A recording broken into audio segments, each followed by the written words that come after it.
সেই কথা তো আমিও ভাবছি, এই ফসলে কি হবে? আজকাল জিনিসের দাম কেই বা কিনবে। দাদা, আমার একটা কথা ছিল, তুমি যদি বলো বলতে তাহলে বলতে পারি। হ্যাঁ বল না, বলতে আবার কিসের আপত্তি? আরে ভাই, বল কি বলছিস?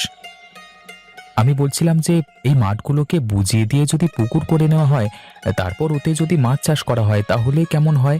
মাছ চাষ করলে কিন্তু লাভটা অনেকটাই হবে। কথাটা খারাপ বলিসনি, কিন্তু এখন আবার পুকুর কাটতে গেলেই তো অনেক ঝামেলা। খুব একটা খাটতে হবে না। আরে তিনজনে মিলে হাতে হাতে করলে তাড়াতাড়ি হয়ে যাবে, কিন্তু মাছ তো ছাড়তে হবে। বলছি, আমি সব ব্যবস্থা করে নিচ্ছি, তোমাদেরকে চিন্তা ভাবনা করতে হবে না। তুমি শুধু বলো রাজি আছো কিনা, কারণ এইভাবে দিন চলতে পারে না। একটু লাভ না হলে হয় বলো দাদা? তাহলে তুই ঠিক কর, আমাদের কোনো অসুবিধে নেই। যাতে ভালো হয় সেটাই কর। আমাদের তো আর ভালো মাছ চাষ করলে ততটা সমস্যাও কিছু নেই। ঠিক আছে, তাহলে আজকে বাড়ি যাও, কালকে লোক এনে কাটাই করে ফেলবে। যত তাড়াতাড়ি কাজ হবে ততই ভালো।